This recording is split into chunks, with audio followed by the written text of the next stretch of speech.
let's queer up sports. Queer Thomas Jolly prepares spectacle, Paris Olympic opening ceremonies. The final touches are being applied to the spectacular opening and closing ceremonies of the Paris Olympic Games. Overseen by renowned French director Thomas Jolly, known for exploring LGBTQ themes in his work, these events promise to be memorable. Jolly, who lives with his boyfriend, shared insights about the opening and closing ceremonies in a recent Vogue Magazine interview. The opening parade on July 26 will be held on the River Seine, while the closing ceremony, titled Records, will take place at the Stade de France on August 11. Rumors suggest Lady Gaga might perform.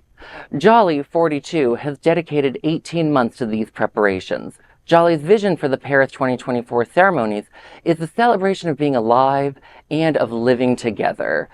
Jolly admits the ceremony might be, in his words, a little chaotic, but it will be successful only if everyone feels represented in it. Jolly told Le Monde, upon his appointment as the artistic director, everyone deserves access to culture, regardless of their location. Growing up near Rion and studying at the National Theatre of Brittany, Jolly founded his own theater company in 2006. His innovative productions have earned acclaim, including a reimagined Romeo and Juliet for the Paris Opera House and a gender-themed Starmania. Jolly's creative intention for the opening ceremony, being Barges on the Seine, is the centerpiece of NBC's commercials starring Steven Spielberg, by him saying, "You were going to see something revolutionary and never seen before." All the vision of queer artist Thomas Jolly. You know, it's an interesting story considering it's the first positive news I've seen of the Paris Olympics. You know, not only do the Olympics have actually a very disturbing history of being a way of dictatorships to prop themselves up from Berlin in 1933, but also China and Russia today, and their history of what they describe as anything political, including finding ways to remove trophies of Black Americans who've shown any just concern for the way our countries treat Black people. I've always had a little bit of a bee in my bonnet when dealing with the Olympics. But also, I think the most interesting Olympic Paris story is, speaking of the Seine River, I'd been reading that Parisians are looking to defecate in the Seine, and I didn't know why. It's because of the Olympics. That's their way of protesting the Olympics. I'm like, oh my goodness, poor Thomas Jolly on dealing with that. What a protest. Wow. Yeah. You know, I mean, okay, I've never been someone that has been into the Olympics either, to be completely honest, Alex, right? But like, you know, last year when we started, it was, you know, a couple of years ago, we started talking about all the out athletes and stuff like that, right? I started supporting because of that, right? We support each other in that, you know, in that. And then this came up, and then they said, okay, the 3 French drag queens are going to bring the light of the torch, right? And it's Nikki Doll and who's the other girl? Miss Martini and Mini Majesti.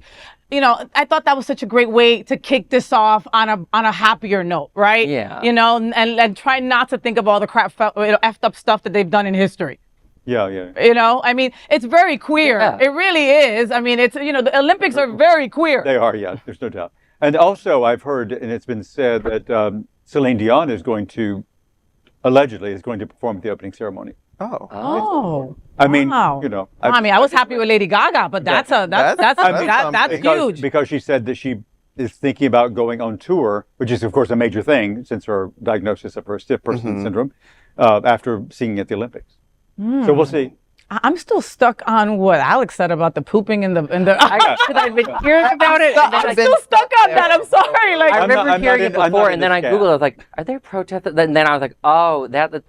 You know, because the French people don't play when it comes down to protest. They don't.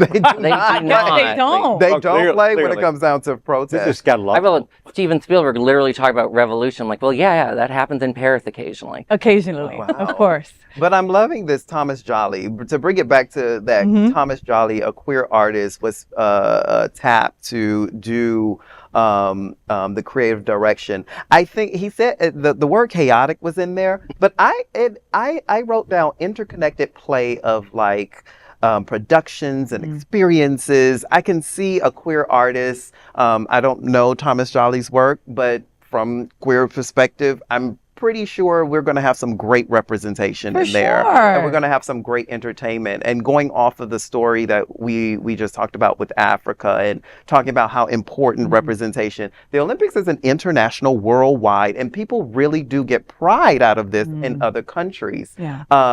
Like this is something that's very deep. So to see, I'm curious as to see what comes up and what comes out, but I'm pretty sure that this opening ceremony will be very impactful. Yes. As far as a worldwide impact goes for LGBTQ plus people in general. Yeah, and chaos. I mean, isn't that a normal backstage anywhere you're at, where there's at least one queer person? There's going to be chaos. There's beauty in chaos. There's beauty. You rein the chaos in, and it's beautiful, and you show it. And yeah, it's kaleidoscopic. Very A kaleidoscope is very chaotic, and it's beautiful. Very true.